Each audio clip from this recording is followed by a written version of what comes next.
السلام علیکم ورحمۃ اللہ وبرکاتہ۔ اعوذ باللہ من الشیطان الرجیم، بسم اللہ الرحمن الرحیم۔ قال ابن شهاب واخبرنا ابو سلمة بن عبد الرحمن ان جابر بن عبد الله الانصاري قال وهو يحدث عن فترة الوحي، وقال في حديثه بين انا امشي اذ سمعت صوتا من السماء فرجعت بصري فإذا الملك الذي جاءني بحراء جالس على كرسي بين السماء والأرض فرعبت منه فرجعت فقلت زملوني زملوني فأنزل الله عز وجل يا أيها المدثر قم فأنذر وربك فكبر وثيابك فطهر والرجز فاهجر رب اشرح لي صدري ويسر لي أمري واحلل عقدة من لساني يفقهوا قولي ربي زدني علما ربي زدني علما۔ برادر اسلام، میرے محترم دوستوں اور بھائیوں اور ساتھیوں اور بہنوں، یہ حدیث بخاری شریف ہے، کتاب بدء الوحی، وحی کے متعلق سب سے پہلے کچھ حدیثیں ہیں۔ حدیث نمبر 1، 2، 3 میں آلریڈی بتلا چکا ہوں۔ آج حدیث نمبر 4 جسے کہ میں نے پڑھا ہے۔ تو حدیث نمبر 4، اس کا عنوان، اس کا موضوع ہے وحی کا رک جانا پھر دوبارہ شروع ہونا۔ یہ حدیث نمبر 4 ہے، اس لیے کہ حدیث نمبر 3 میں ہم آپ کو بتلا چکے ہیں کہ جب رسول کریم اسلام غار حرا میں کئی دنوں کے بعد عبادت کرتے کرتے اچانک جبریل آئے، پھر پہلی آیت اتری اقرأ بسم ربک الذی خلق۔ اس کے بعد گھر پہ آئے، جبکہ وہ ڈر گئے تھے، کانپ رہے تھے، ان کو بخار آ رہا تھا، پھر ان کو گھبراہٹ ہوئی، پھر سارا واقعہ ماں خدیجہ کو بتلایا۔ ماں خدیجہ نے اور حضور نے فرمایا کہ میں تو بہت گھبرا گیا، ہم کو ڈر لگتا ہے کہ کہیں میں مر نہ جاؤں۔ تو ماں خدیجہ نے ان کو تسلی دیا، اے محمد ایسا نہیں، آپ تو رشتہ جوڑتے ہیں، تو وغیرہ وغیرہ۔ پھر بھی مزید تعلق، مزید تسلی کے لیے ورقہ بن نوفل کے پاس لے کے گئی۔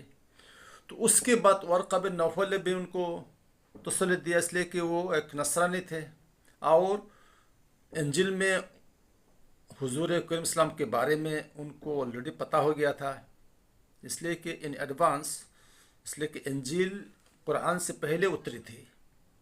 تو انجیل آسمانی کتاب ہے، تو اس میں حضور کریم اسلام کے بارے میں اس میں بیان تھا کہ ایک نبی آنے والا ہے۔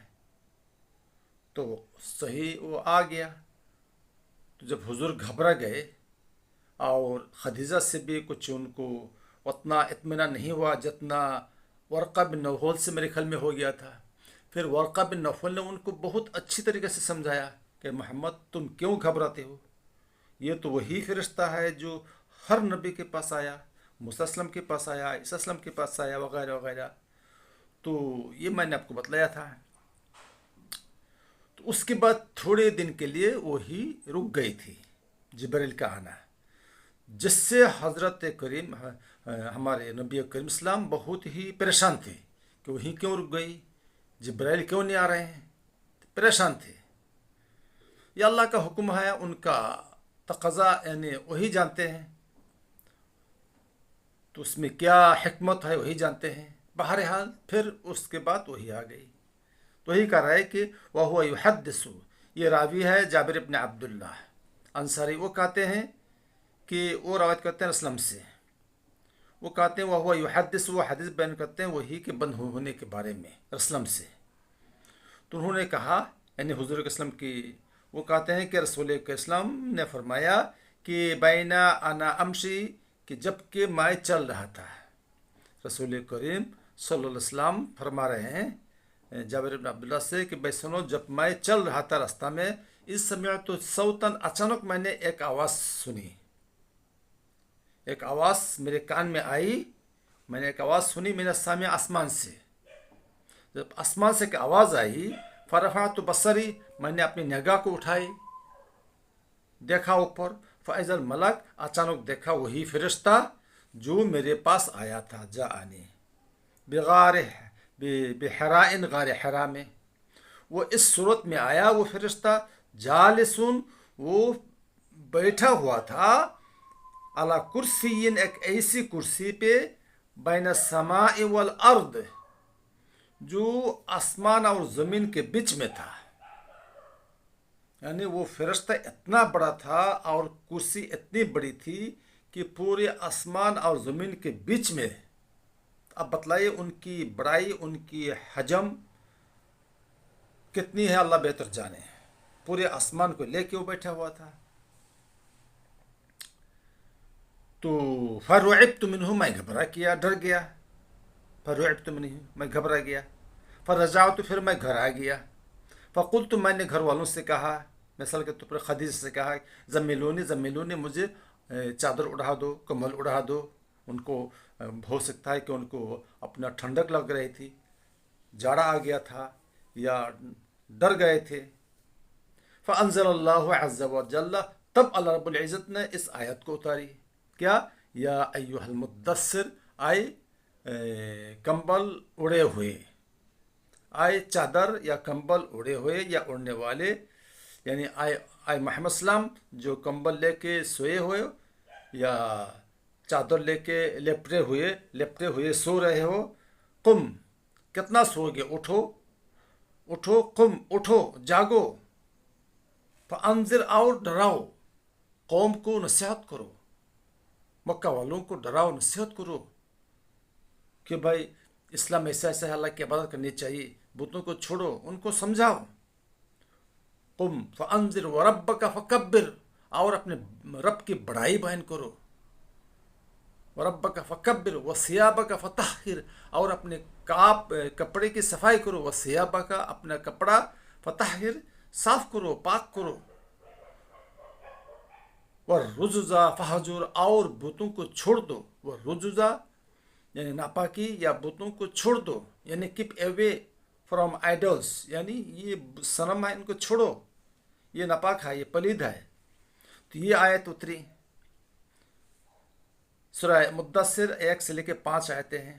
فحمی الوحی، ماشاء اللہ، اس کے بعد سے وحی دوبارہ یعنی اسٹرانگلی، یعنی لگاتار آنے لگی.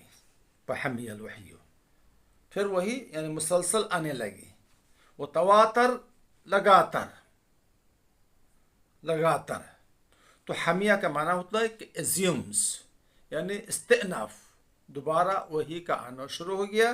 وہ تواتر، لگاتار، مسلسل، اس لیے کہ بیچ میں وہ اسٹاپ ہو گیا تھا تھوڑے دن کے لیے. اس کے بعد الحمدللہ وہی کا آنا، یعنی جبرائیل دوبارہ آنے لگے، لگاتار، مسلسل.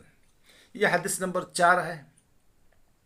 یہی حدیث بخاری کی دوسری جگہ بہت جگہ ہے، جیسے کہ حدیث نمبر یعنی 1 2 3 4 5 اور نہیں 1 2 3 4 5 6 7 8 اور 8 جگہ میں ہیں.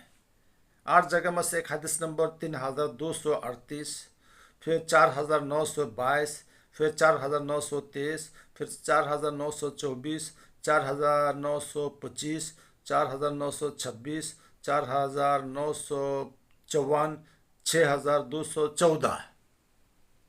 یہ نمبر حدیث کے ان نمبروں میں سیم حدیث یہ مذکر ہوئی ہے.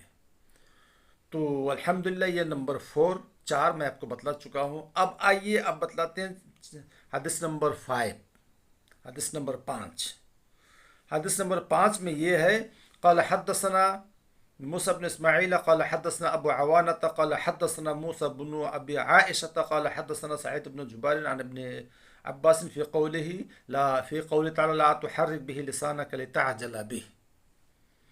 تو یہ سعید بن جبیر روایت کرتے ہیں ابن عباس سے. ابن عباس فرماتے ہیں اللہ تعالیٰ کے قول کے بارے میں، لا تحرک به لسانک لتعجل به. وہ رسول کریم صلی اللہ علیہ وسلم سے روایت کرتے ہیں، یعنی لا تحرک به، آئے محمد السلام تم قرآن، لا تحرک به، تم قرآن کے لیے، وحی کے لیے اپنا اپنی زبان کو مت ہلاؤ. لا تحرک به لسانک، یہ بھی، یہ ہا یا ہی، ہا کا یہ ضمیر جو ہے قرآن کی طرف یا وحی کی طرف اس کا مرجع ہے. یعنی قرآن کے نازل ہونے کے لیے یا وحی کے آنے کے لیے اپنی زبان کو زیادہ مت ہلاؤ. لا تحرک بہ لسانک، اپنی زبان کو مت ہلاؤ، موومنٹ مت کرو وحی کی وجہ سے. لتعجل بہ، تاکہ تم جلد بازی کرو. یعنی جلد بازی کے لیے وہی اپنی زبان کو مت ہلاؤ. وہ تو جبرائیل آنے والا ہے، وہ تو رستہ ہی میں ہے. تم گھبراؤ نہیں، سخت انتظار مت کرو. یہ سورہ قیامہ آیت نمبر 16. قال، ابن عباس نے کہا کہ کان رسول اللہ اسلام یعالج من التنزیل شدتاً. ابن عباس سعید ابن جبیر کو سمجھا رہے ہیں کہ سعید ابن جبیر سنو یا اوروں کو، کہ رسول کریم اسلام سے بہت ہی مشقت اٹھاتے تھے. یعالج من التنزیل، جیسے کہ میں نے اپنے انگلش میں بتلایا کہ وہ بہت ہی مشقت اور تحمل، بہت ہی دقت اور شدت کے ساتھ وہ انتظار کر رہے تھے وحی کے نازل ہونے کے لیے. اور وہ اس انتظار میں تھے، وہ محسوس کر رہے تھے کہ جبرائیل کس صورت میں آئیں گے اور قرآن کو اور آیتوں کو کیسے لائیں گے، کیسے پڑھائیں گے، اور میں کس طریقے سے اپنے سینے میں اس کو سیٹ کروں، محفوظ کروں. وہ اس ٹینشن میں تھے. کانا یعالجو، بڑی سختی سے وہ انتظار کر رہے تھے من التنزیل، یعنی جبرائیل کے وحی کے نازل ہونے کی وجہ سے، شدتاً، سختی کے ساتھ. اس کا مطلب کیا ہوا ہے؟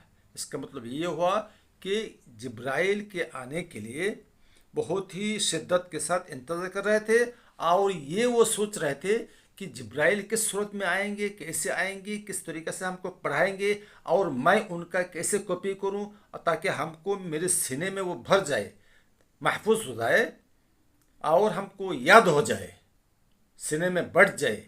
تو یہ حضور کریم اسلام سوچ رہے تھے. وہ کانا مما یحرک شفتیہ، اور اسی لیے رسول کریم اسلام اپنے ہونٹوں کو ہلاتے تھے. فقال ابن عباس نے کہا، فرمایا کہ فانا احرکہما لکا کما کان رسول اللہ یحرکہما. اے سعید ابن جبیر، میں ہونٹوں کو تمہارے سامنے ہلاتا ہوں جس طریقہ سے رسول اللہ ہلاتے تھے. جیسے میں نے دیکھا ویسے میں تم کو سمجھا رہا ہوں آئے سعید ابن جبیر. وقال سعید بھی کہتے ہیں، ہو سکتا ہے کہ سعید ابن جبیر اپنے ساتھیوں کو، اپنے طلبہ کو یا عوام کو سمجھا رہے ہیں، لوگوں کو، کہ انا احرکہما کما رأیت ابن عباس، کہ میں بھی ہونٹوں کو ہلاتا ہوں جس طریقے سے میں نے دیکھا ابن عباس کو وہ ہلا رہے تھے رسول کریم اسلام سے حدیث سن کے. فحرک شفتیہ، پھر بعد میں انہوں نے اپنے دونوں ہونٹوں کو ہلایا. فانزل اللہ عز وجل، پھر جا کے رب العزت نے اس آیات کو اتارا ہے. کیا؟ لا تحرک بہ لسانک لتعجل بہ. آئے محمد السلام قرآن کے لیے، قرآن نزول کے لیے، وحی کے لیے اپنی زبان کو مت ہلاؤ، لتعجل بہ، تاکہ تم اس سے جلدی کرو، جلدی مت کرو. ان علینا جمعہ وقرآن، آئے محمد میرے ذمہ میں ہے، ان علینا، میری رسپانسبلٹی ہے، میری ذمہ داری ہے قرآن کو جمع کرانا، قرآن کو سیٹ کرنا اور اس کو پڑھا دینا. یہ ہماری ذمہ داری ہے، تمہاری ذمہ داری نہیں ہے. تم کیوں ٹینشن لیتے ہو؟ قالا، تو ابن عباس نے کہا کہ اس آیت کا مطلب کیا ہوا؟ یعنی جمعہ لکا فی صدرکا او صدرکا وتقرأہ، یعنی قرآن کو سیٹ کرنا اور بٹھا دینا لکا، تمہارے لیے، تمہارے سینے میں، یہ ہماری ذمہ داری ہے. اللہ رب العزت جبرائیل کے تھرو فرما رہے ہیں.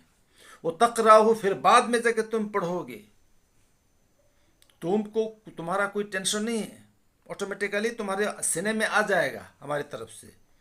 فَإِذَا قَرَأْنَاهُ فَاتَّبِعْ قُرْآنَهُ.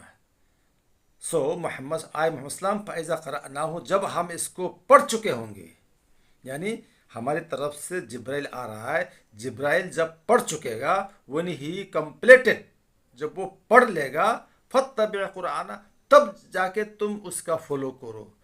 فَاتَّبِعْ، تم فالو کرو، اتباع کرو اس کی پڑھی ہوئی، یعنی جس طریقہ سے وہ پڑھا ہے.